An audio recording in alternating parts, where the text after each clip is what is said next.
Bismillahirrahmanirrahim. Assalamualaikum warahmatullahi wabarakatuh. Alhamdulillahirabbil alamin, hamdan katsiran thayyiban mubarakan fi kama yuhibbu rabbuna wa yarda.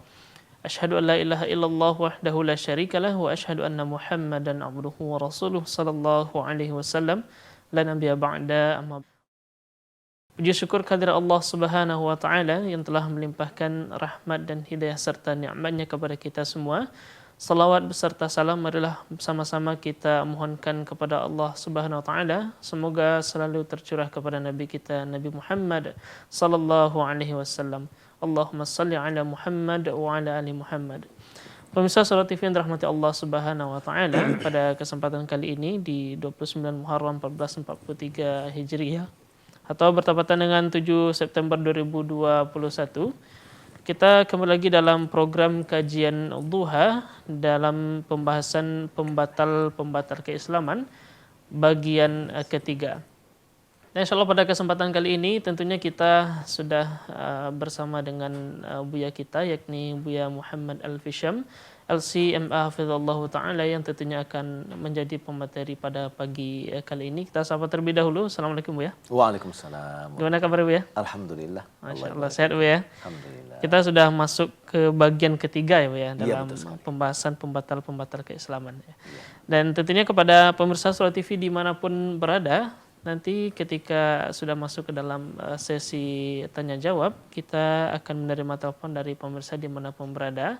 Yang bisa pemirsa layangkan pertanyaan melalui telepon di 0811 669 3338 atau ke pesan WhatsApp di 0811 669 3332.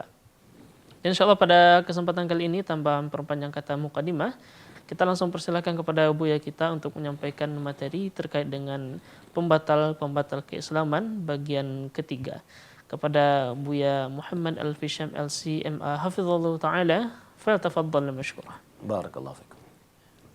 Bismillahirrahmanirrahim. Assalamualaikum warahmatullahi wabarakatuh. Innal hamdalillah nahmaduhu wa nasta'inuhu wa nastaghfiruh wa na'udzu billahi min shururi anfusina wa min sayyiati a'malina. May yahdihillahu fala mudilla lahu wa may yudlil fala hadiya lahu. Wa asyhadu an la ilaha illallah wahdahu la syarika lah wa asyhadu anna Muhammadan abduhu wa rasuluh. Allahumma salli wa sallim ala nabiyina Muhammad wa ala alihi wa sahbihi ajmain, amma ba'd. Pemirsa Surau TV yang dimuliakan Allah Subhanahu wa taala, kembali kita berjumpa dalam kajian duha hari Selasa tentang pembahasan akidah, di mana kita melanjutkan pembahasan tentang nawaqidul Islam. Yang pertama adalah berbuat syirik kepada Allah. Yang kedua lebih terperinci lagi dalam sebuah pembahasan, yaitu menjadikan perantara antara seorang hamba dengan Allah Subhanahu wa taala, yang dia meminta mendekatkan diri kepada Allah, mendekatkan diri kepadanya, bertawakal kepadanya, memohon kepadanya. Maka itu juga adalah menggugurkan Islam. Pada kesempatan ini, pemirsa dimuliakan Allah Subhanahu wa taala, kita akan membahas yang ketiga yang membatalkan. Yang ketiga itu adalah qala al-imam rahimahullah ta'ala, ats-tsalitsu man lam yukaffiril musyrikina aw syakka fi kufrihim aw sahhaha madhhabahum kafara. Orang yang tidak mengkafirkan orang musyrikin atau ragu akan kekufuran mereka, kekafiran mereka, atau dia menganggap benar madhab mereka, yakni pemikiran-pemikiran mereka, kafir, maka dia akan menjadi kafir.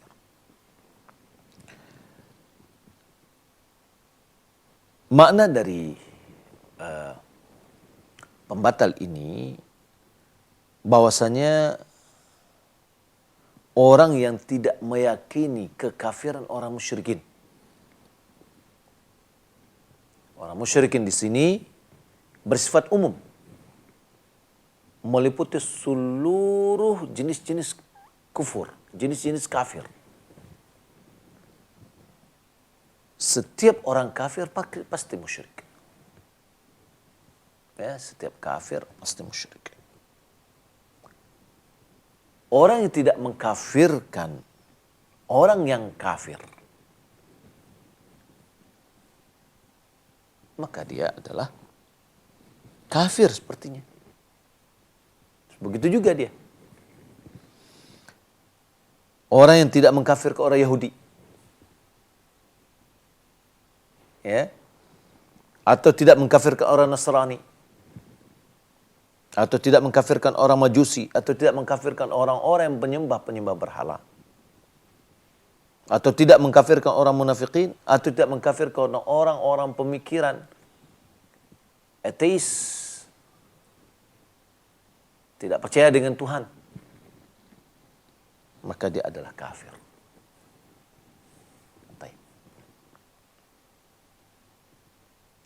Apa yang dikatakan makna dari Muslim? Muslim itu setelah diangkatnya, diutusnya Nabi Muhammad, Muslim itu adalah orang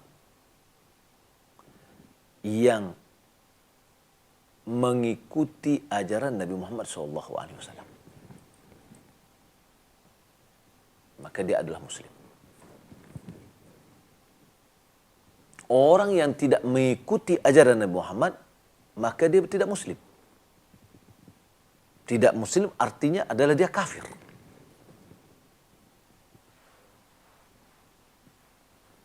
Orang mengingkari ajaran Nabi Muhammad, orang mengingkari Allah Subhanahu wa taala, tidak beriman kepada Allah, tidak beriman kepada Nabi Muhammad, maka dia namanya kafir. Tapi kalau dia beriman kepada Rasulullah, ya, mengikuti ajaran Rasulullah, maka dia namanya Muslim. Nah, menghukum atau menilai seorang kafir bukan berarti itu adalah melakukan sikap intimidasi. Tidak. Ya. Mengatakan itu adalah tidak ada toleransi. Tidak. Malah itu adalah bagian dari toleransi. Yaitu menentukan kedudukan. Ini onggok-onggok. Ini Muslim, ini tidak Muslim. Tidak Muslim dalam bahasa Indonesia, bahasa Arabnya, ya, adalah istilah dalam bahasa Arab adalah kafir. Apakah ketika kita mengatakan kafir lalu kita bersikap anarkis kepada orang tersebut? Tidak. Tidak ada. Ya. Cuma kita mendudukkannya. Orang yang tidak beriman kepada Allah namanya kafir. Ya.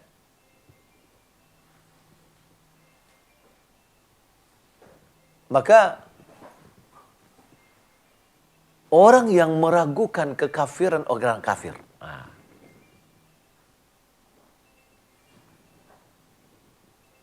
Maka tentu diragukan keyakinan dia sendiri. Ya, dia orang yang tidak mengkafirkan orang yang dikafirkan oleh Allah. Ya. Berarti kita ragu akan penilaian Allah Subhanahu wa taala. Allah Subhanahu wa taala mengatakan, laqad kafara alladziina qalu innallaha thalithu thalatha. Telah kafir orang yang mengatakan Allah itu adalah Tuhan yang ketiga dari tiga Tuhan. Innallaha thalithu thalatha. Allah itu yang ketiga dari tiga. Itu akidah apa namanya? Akidah Trinitas. Allah telah katakan, sungguh telah kafir orang yang mengatakan Allah itu adalah Tuhan yang ketiga dari tiga Tuhan. Lalu kita katakan, tidak boleh kita katakan kafir. Berarti kita mengingkari firman Allah. Kalau kita mengingkari firman Allah, makanya kita kafir. Kalau kita mengimani, mengatakan apa yang dikatakan oleh Allah Subhanahu wa taala dan apa yang dikatakan oleh Rasulullah, ya, maka kita namanya taat. Qul ya ayyuhal kafirun. Katakan Muhammad, hai orang-orang kafir. La a'budu ma ta'budun. Aku tidak mengibadati apa yang kalian ibadati. Wal antum a'biduna ma a'budu. Kalian tidak akan mengibadati apa yang aku ibadati.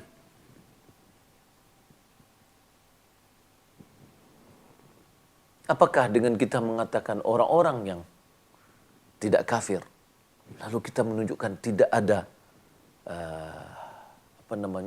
nilai kebangsaan kita? Tidak.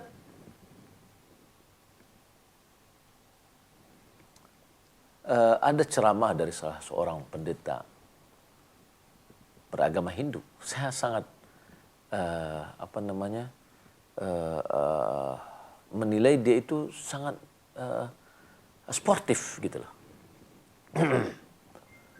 Dia katakan, kenapa kita marah kalau orang Islam mengatakan yang kita tidak Islam ini adalah kafir? Itu adalah istilah bagi dia yang tidak mengikuti Islam, namanya kafir. Bagi kita katanya orang Hindu yang tidak mengikuti Hindu ada juga namanya. Kalau kita tidak mau dikatakan sebagai orang kafir atau dinilai kafir, iya, masuk Islam. Maka dikatakan Muslim. Nah, bagi kita seorang Muslim,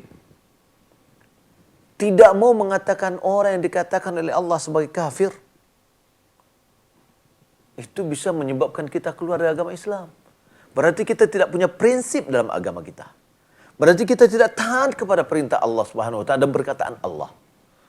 Kita tidak mau mengikuti apa yang dikatakan oleh Allah Subhanahu wa taala. Makanya ya, orang yang tidak mengkafirkan orang munafikin. Orang munafikin kafir. Innal munafiqina fid darkil asfali minan nar. Walan tajiduna lahum nasira. Sesungguhnya orang munafikin itu berada di kerak-kerak api neraka. Kalian tidak akan mendapatkan bagi mereka pertolongan. Kekal di dalamnya.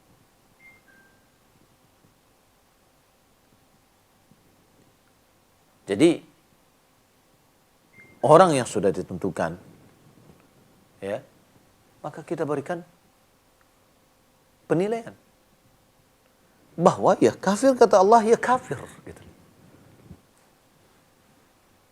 Atau ragu akan kekafirannya, ragu akan kemusyrikannya, berarti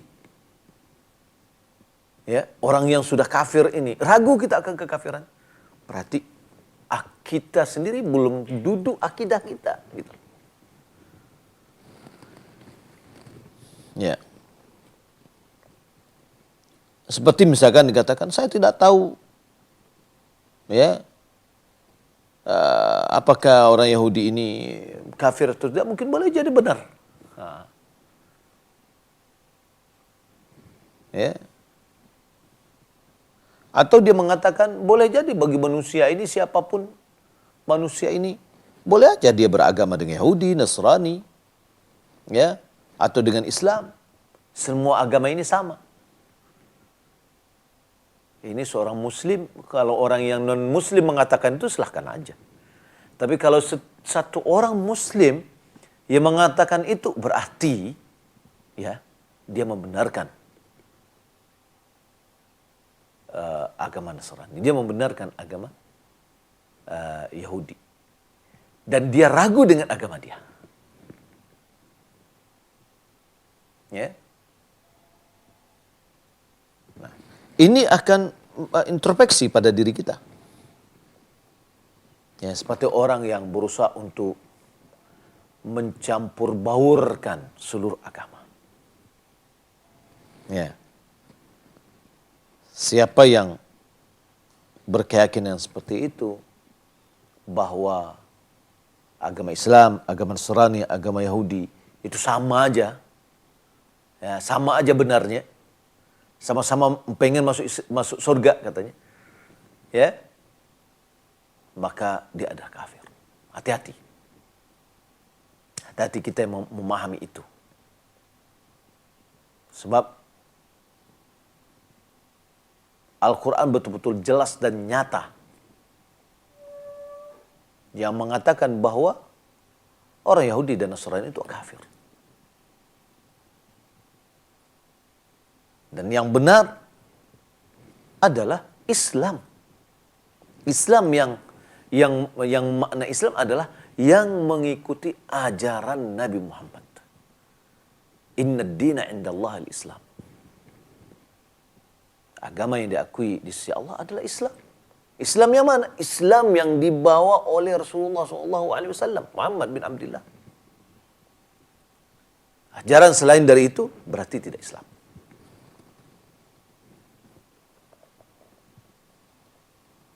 Maka kita berkeyakin bahwa orang Yahudi itu adalah kafir, orang Nasrani itu adalah kafir, agamanya adalah batil menurut agama Islam, tidak ada masalah.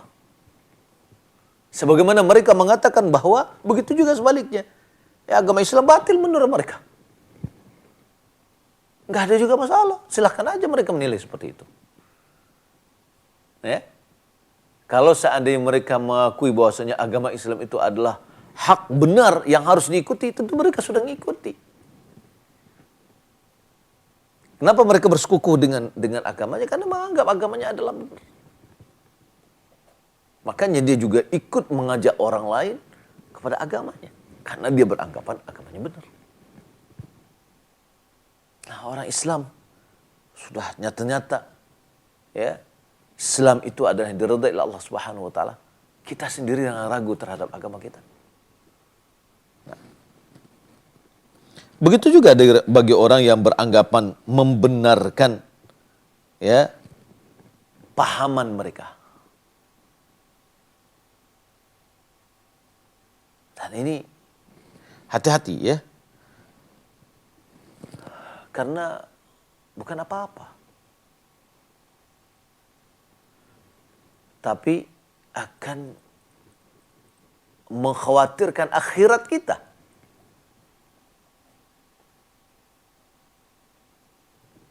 Kita menghukum atau menilai, menetapkan orang yang kafir itu adalah kafir. Itu bukanlah sikap teroris, tidak. Bukanlah sikap radikal. Tapi itu adalah sikap yang tegas, yang disiplin. Teroris, dia adalah orang yang selalu mengancam orang lain, menakuti, mengintimidasi. Radikal adalah orang yang melakukan tindakan kekerasan untuk merubah sesuatu dengan secara cepat. Itu namanya radikal. Tapi kalau seandainya seorang bersikap tegas dan berpegang teguh dengan yang dia yakini, itu tidak radikal. Gara-gara berpegang teguhnya pahlawan-pahlawan dahulu dalam kebangsaannya, lalu dia melawan penjajah. Kalau kita lihat Bung Tomo, bagaimana dia bertakbir Allahu Akbar untuk mengumandangkan jihad, melawan musuh, melawan sekutu. Apakah itu kita katakan radikal? Rasa Kalau dikatakan sekarang rasa NKRI-nya sudah mendarah daging, gitu. Berarti itu mengakar. Kalau orang luar ya ingin menguasai negara kita, tentu dia katakan ini radikal. Sebagaimana orang-orang Belanda dahulu menilai kita-kita yang berjuang, pejuang-pejuang dahulu sebagai orang yang radikal.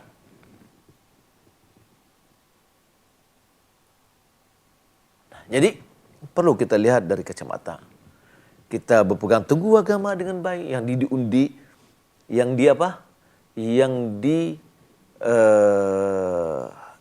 oleh undang-undang, ya, Undang-Undang 45. Orang yang beragama dengan agamanya, apakah bertentangan dengan Pancasila? Tidak. Malahan itu adalah implementasi dari sila pertama, ketuhanan yang Maha Esa. Esa itu apa artinya? Tunggal. Bukan tiga, tunggal.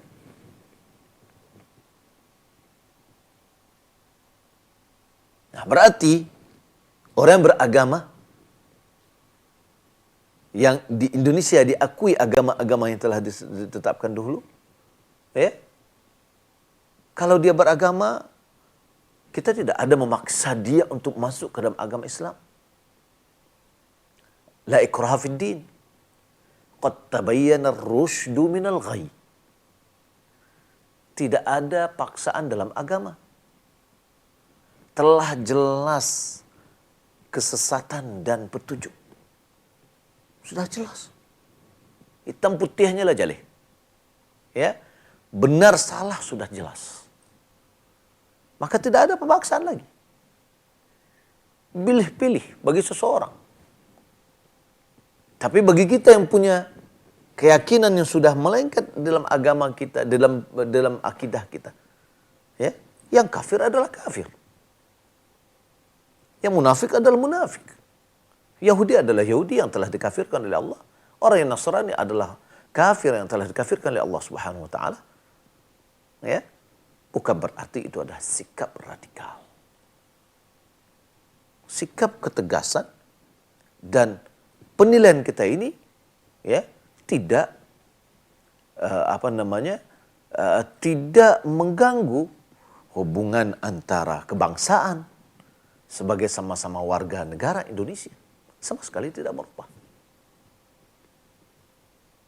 Coba kita lihat, siapa yang tidak paham dengan kekafiran orang Yahudi? Ya.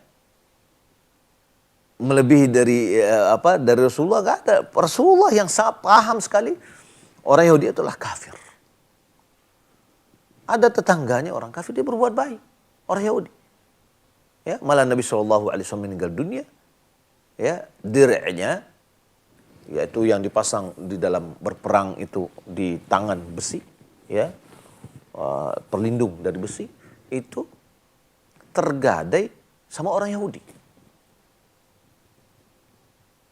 Berarti ada komunikasi dan transaksi. Seorang anak Yahudi, tetangga Nabi, dia sakit, Nabi datangi. Lalu Nabi tawarkan Islam. Lalu dia melihat ke bapaknya.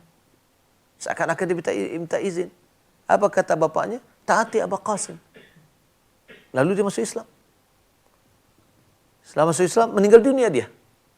Apa kata Nabi? Alhamdulillahilladzi anqadhahu minan nar. Segala puji bagi Allah yang telah menyelamatkan dia dari api neraka. Kalau agama Yahudi itu sama nilainya dengan agama Islam, sama-sama benar, untuk apa Rasulullah mengajaknya untuk masuk Islam? Ya? Kalau seandainya sikap bahwa Nabi mengajaknya masuk Islam, ya, itu adalah sikap radikal, wah, tentu sangat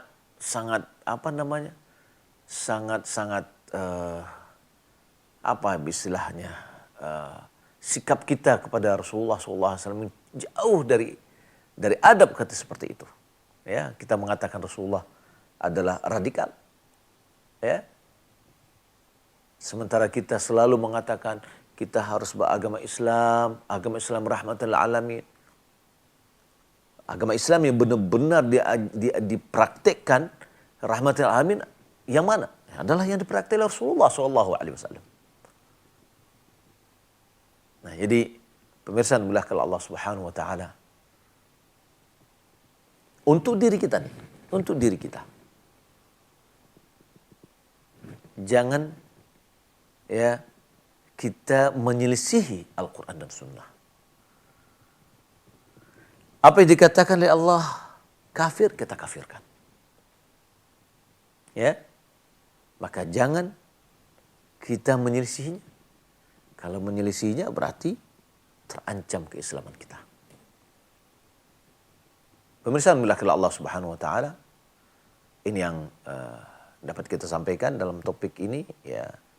Sekali pertemuan kita satu nawaqidul Islam yang membatalkan, mudah-mudahan dengan kajian-kajian yang pendek, mudah-mudahan mudah kita memahaminya. Ya insyaallah taala ya mudah-mudahan bermanfaat. Ya mungkin kita masuk ke dalam sesi tanya jawab. Nah. Pemirsa rahmatullah subhanahu wa ta'ala, barakallahu fikum Ustaz atas penyampaian materi di awal tadi, dan tentunya pada kesempatan kali ini kita akan membuka sesi tanya jawab pemirsa rahmatullah subhanahu wa ta'ala. Pemirsa bisa menelpon ke nomor 0811 669 3338 atau ke pesan WhatsApp di 0811 669 3332. Alhamdulillah sudah ada penelpon pertama. Silahkan kepada Bapak atau Ibu. Baik, dengan siapa dan di mana? Assalamualaikum Ustaz. Waalaikumsalam warahmatullahi wabarakatuh. Dengan soal Ismail ini Pak di Aceh. Iya Pak. Silakan Ismail. Pak Ismail. Pertanyaannya,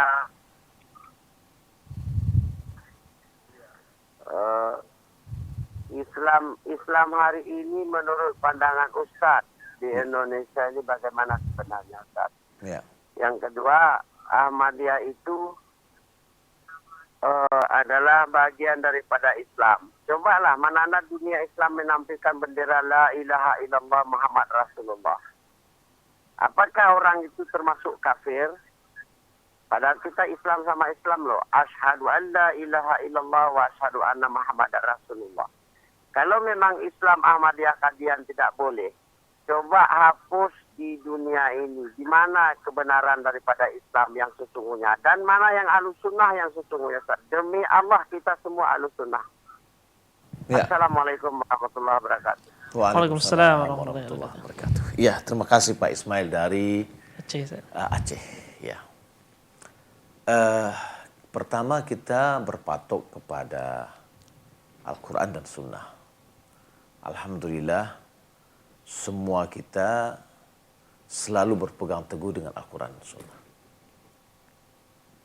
Apa itu ahli sunnah wal jamaah? Ahli sunnah, itu adalah orang yang berpegang teguh.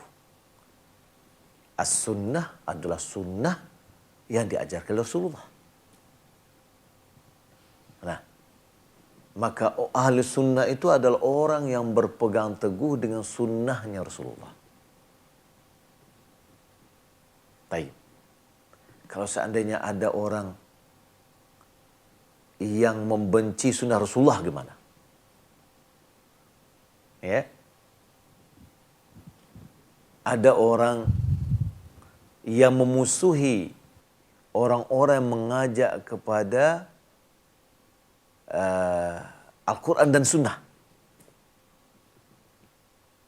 Bagaimana? Apakah masih bisa dikatakan dia itu ada ahli sunnah? Atau dia hanya sebagai senama, tapi pada hakikatnya, prakteknya, dia selalu membenci orang-orang yang berusaha untuk menjalankan sunnah Rasulullah. Sebab boleh jadi ya, mereknya sama, tapi hakikatnya boleh jadi berbeda. Agama orang Islam yang ada di Indonesia beragam, sesuai dengan kadar kedekatannya kepada Al-Quran dan Sunnah. Semakin dekat dia kepada Sunnah Rasulullah, menjalankan Sunnah Rasulullah, maka dia yang lebih dekat kepada Al-Quran, kepada ahli Sunnah wal Jamaah. Ya, kalau seandainya ada sekelompok, dia katakan dia namanya ahli Sunnah wal Jamaah, tapi setiap pengajian Sunnah diburu orang yang melaksanakan Sunnah, ya, dibenci. Kira-kira bagaimana ini?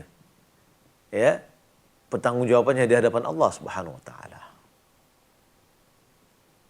Adapun Ahmadiyah, apa itu Ahmadiyah? Ahmadiyah adalah orang kelompok yang meyakini bahwa Mirza Ghulam Ahmad orang India adalah salah satu nabi. Dan dia mengatakan bahwa wa ma kana Muhammadun aba ahadin min rijalikum walakin Rasulullah khataman nabiyyin. Tidaklah Muhammad itu adalah bapa dari laki-laki dewasa kalian. Akan tapi dia adalah Rasul Allah dan khataman nabiyyin. Ahli sunnah jamaah semuanya. Ahli sunnah jamaah semuanya mengatakan khataman nabiyyin itu adalah penutup para nabi. Akan tapi Ahmadiyah mengatakan itu bukan penutup para nabi, tetapi cincin para nabi. Maka dari situ dia mengatakan nabi itu belum ditutup. Ya, Nabi SAW mengatakan dalam hadis yang diuraikan oleh Ali bin Abi Thalib bahwasanya Nabi SAW mengatakan, tidakkah engkau senang ketika dia menyuruh Ali menjadi pengganti dia di Madinah? Tidakkah engkau senang seperti kedudukan Harun terhadap Musa ketika Musa ingin pergi ke miqat, ya, 40 hari digantikan oleh Harun. Sekarang Nabi Muhammad ingin berperang, digantikan oleh Ali di Madinah. Ya, karena dia pengen ikut juga. Kata Nabi, tidakkah engkau senang menjadikan posisi seperti Harun terhadap Musa? Hanya saja tidak ada nabi setelahku, kata Nabi. Tidak ada nabi setelahku. Nah, berarti orang yang meyakini Ahmadiyah, dia meyakini Mirza Ghulam Ahmad adalah nabi, berarti dia telah mengingkari perkataan Nabi. Maka ahli sunnah wal jamaah mengatakan bahwa Mirza Ghulam Ahmad itu dia adalah nabi pembohong, sebagaimana sehingga pengikutnya adalah kafir. Dia adalah kafir dan pengikutnya adalah kafir, sebagaimana Musailamah al-Kadzdzab adalah kafir dan pengikutnya adalah kafir. Walaupun dia menuliskan benderanya la ilaha illallah Muhammadur Rasulullah. Walaupun dia mengucapkan la ilaha illallah Muhammadur Rasulullah. Apa makna la ilaha illallah Muhammadur Rasulullah? Ya, ketika dia mengucapkan Muhammad Rasulullah itu meyakini bahwa tidak ada nabi setelah Nabi Muhammad SAW. Itu adalah bagian dari konsekuensinya. Maka tidak ada artinya ucapan yang dia ucapkan kalau seandainya dia masih meyakini adanya nabi setelah Nabi Muhammad. Makanya di Arab Saudi itu dilarang dilarang untuk masuk ke Mekah. Ya, kecuali mereka ya bersembunyi-sembunyi. Nah, jadi kita perlu mempelajari agama kita. Kita tidak hanya mengandalkan rasa dan perasa, ya.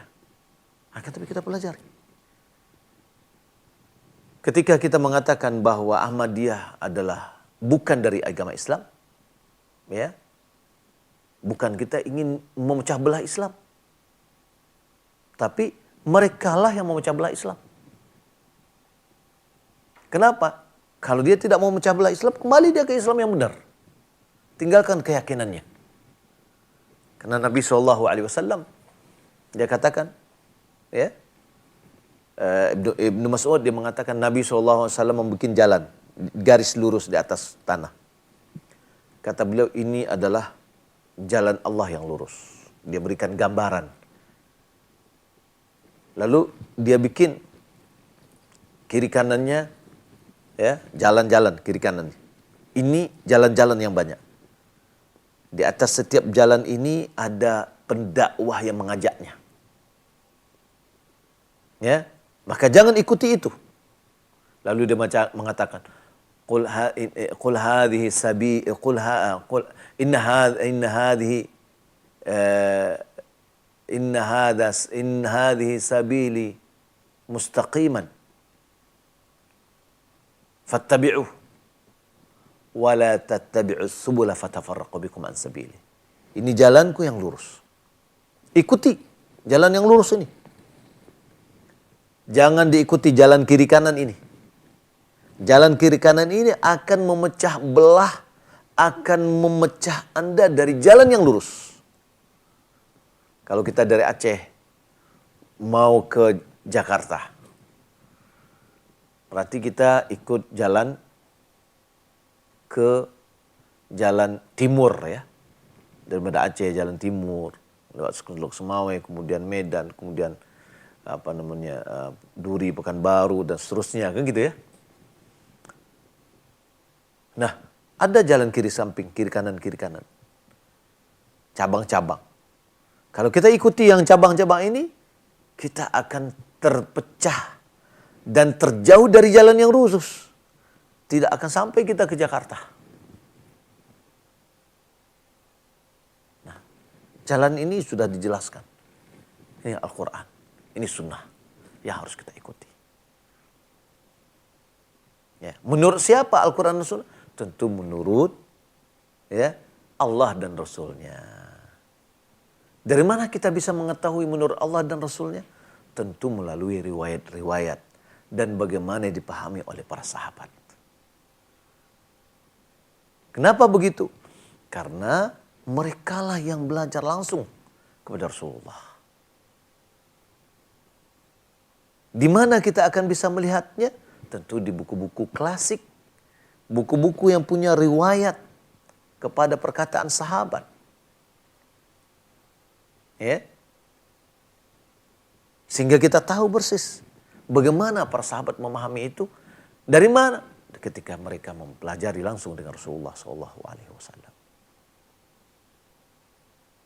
Maka kalau kita lihat, ya, dalam hal ini sangat perlu kita belajar lagi. Belajar dan belajar. Supaya kita betul-betul tahu, ya, akidah yang benar yang bisa kita lakukan, yang kita ajarkan, yang kita amalkan. Kita ajarkan kepada keluarga kita. Kita ajarkan kepada anak istri kita, kepada keturunan kita, kepada lingkungan kita, agar mereka berada di atas akidah yang benar. Slogan, banyak slogan, ya. Akan tetapi bagaimana hakikat? Ya, hakikat itunya. Nanti semua kita akan, apabila dia sudah masuk ke dalam barzakhiyah, dia akan ditanya dengan 3 pertanyaan. Man rabbuk, wa madinuk, wa man nabiyuk. Siapa Tuhanmu, apa agamamu, siapa nabimu. Siapa Tuhanmu? Yakni maksudnya siapa Tuhan yang engkau ibadati? Ibadati kapan? Di dunia. Ya, kenapa kita mengibadati? Karena Dia yang menciptakan. Dia memberi rezeki. Orang yang akan bisa menjawab bahasanya Tuhanku adalah Allah adalah orang yang mentauhidkan Allah. Dia hanya meminta kepada Allah.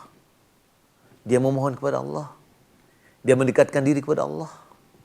Dia menyembelih untuk Allah. Dia bernazar untuk Allah. Dia berniat untuk Allah. Ya.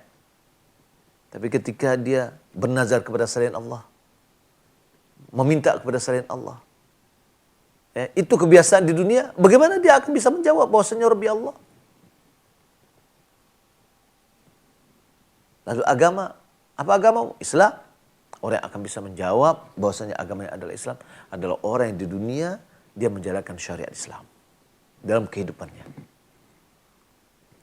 Dia bangga dengan keislamannya. Tapi ada orang Muslim tapi bangga dengan agama lain, bangga dengan ideologi lain.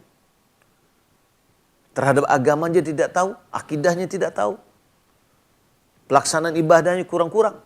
Lalu bagaimana cara dia menjawab bahwasanya agamanya adalah Islam? Di dunia bisa menjadi KTP. Tapi ketika di hakikatnya, coba ditanya sekarang. Orang-orang punya KTP Islam ini, ya, rukun Islam, rukun iman bisa nggak dia? Saya pernah menanyakan langsung salah dua waktu dulu tuh, sudah lama ya. Kayaknya 2012 lah kurang lebih. Atau 2013. Calon guru untuk TK. Tamat dari perguruan tinggi Islam. Ya, dari perguruan tinggi Islam. Ketika ditanya dengan rukun Islam, tidak tuntas dia menjawabnya. Tidak benar. Dia katakan 5, tapi ya, yang pertama baca Al-Quran, yang kedua sholat, yang ketiga zakat, ketiga puasa, keempat zakat, 5 haji. Lupa dia dengan rukun yang pertama, yaitu asas yang sangat penting. Rukun yang pertama itu adalah dasar bagi rukun yang lain. Itu syahadat alla ilaha illallah wa anna Muhammadar Rasulullah. Kalau itu orang yang sudah belajar di perguruan tinggi Islam, tidak bisa dia menjawab dengan tuntas. Bagaimana dengan orang yang tidak belajar? Ya. Kemudian siapa nabimu? Jawabannya tentu Muhammad. Tapi siapa yang akan bisa menjawab adalah orang yang selalu mengikuti Nabi Muhammad, membela Nabi Muhammad, menjalankan sunnahnya, menyebarkan sunnahnya, orientasi kehidupannya selalu kepada Rasulullah. Itu yang akan bisa menjawabnya. Tapi kalau seandainya ada orang yang memfavoritkan orang-orang barat, mengelok-elokkan orang barat, mendahulukan orang barat, ya, ditanya nama Nabi Muhammad, siapa bapaknya, siapa kakeknya, dia tidak akan bisa. Allah, bagaimana cara dia akan menjawab nanti ditanya oleh malaikat? Siapa nabimu? Itu akan menjadi problem. Ya, maka oleh karena itu, ya, mudah-mudahan ini adalah nasihat untuk saya sendiri, untuk keluarga saya, untuk anak istri saya. Kita harus perbaiki pengetahuan kita terhadap agama kita. Harus kita belajar. Barakallahu fikum. Nah. Masya Allah, barakallahu fikum atas jawabannya. Semoga bisa menjawab pertanyaan dari Bapak Ismail yang bertanya tadi. Dan pemirsa rahmati Allah Subhanahu wa taala, insyaallah kita akan membacakan terlebih dahulu pertanyaan dari pesan WhatsApp. Assalamualaikum warahmatullahi wabarakatuh. Ustaz, mau bertanya Ustaz, yang dimaksud dalam Quran surah Al-Anbiya ayat 107 itu apa Ustaz? Al-Anbiya ayat 107. Ustaz. Ayat 107 apa bunyinya itu? Ya, kita lihat dulu Ustaz. Ya, coba lihat ya. Saya tidak hafal. Al-Anbiya berapa? Al-Anbiya 107 ya.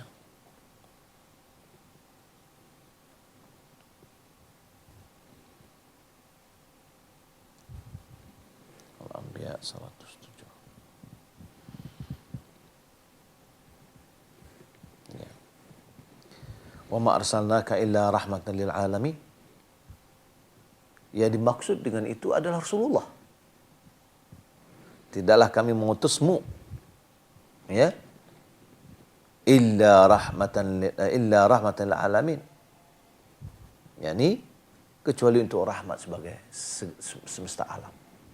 Ya, Nabi Muhammad diutus rahmatan alamin. Yang pertama, Nabi Muhammad diutus untuk seluruh manusia.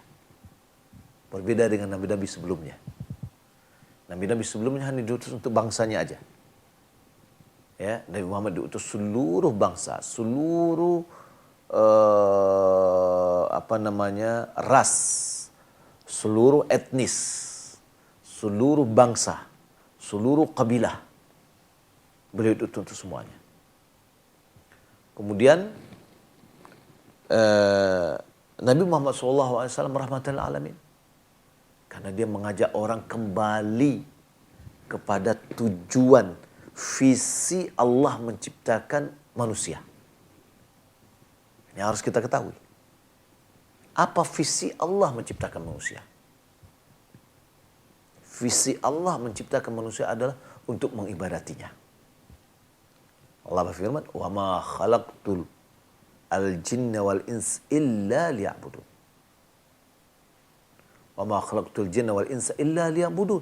Dan tidaklah aku menciptakan jin dan manusia kecuali untuk beribadah kepadaku. Itulah visi, target, tujuan dari Allah Subhanahu wa taala menciptakan manusia.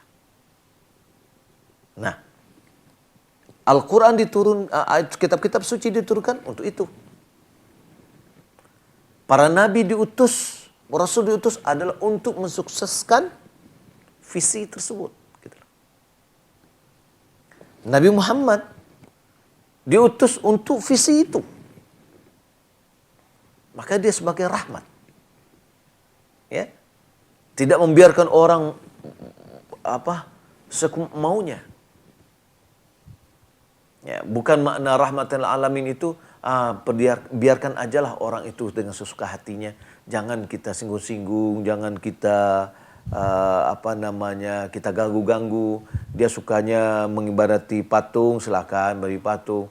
Dia pengennya minta ke kuburan, silakan minta ke kuburan. Jangan kita ganggu. Dia beribadah begini, biarkan aja. Bukan itu makna rahmatan lil alamin. Kalau itu makna rahmatan lil alamin yang seharusnya dilakukan oleh Nabi, tentu Nabi tidak akan diusir. Ya. Malahan orang-orang Quraisy menuduh Nabi Muhammad. Tapi itu kan sihir lah.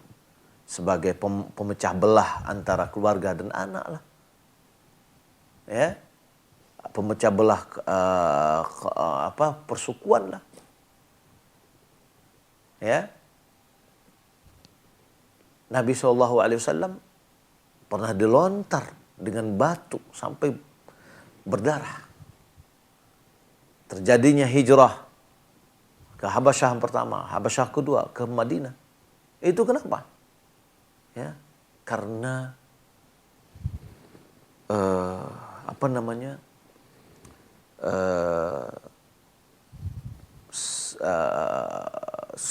sikap yang mengintimidasi mereka yang sudah mendapatkan hidayah. Diganggu, disiksa, tidak sabar. Akhirnya diberikan izin untuk keluar. Kalau seandainya ya hal yang tadi kita sebutkan bahwasanya rahmatul alamin itu kita tidak meluruskan pemahaman yang salah, biarkan aja lah orang dengan salahnya, ya biarkan aja orang dengan kebiasaannya. Kita jalan kita, orang biarkan jalan dengan biasa, tentu tidak akan terjadi ya hijrah. Nah, maka kalau kita lihat, kita harus kembalikan slogan selalu kita ucapkan rahmatan lil alamin. Kita harus menjadi seorang muslim rahmatan lil alamin. Seperti apa? Apakah maunya yang dalam pikiran kita?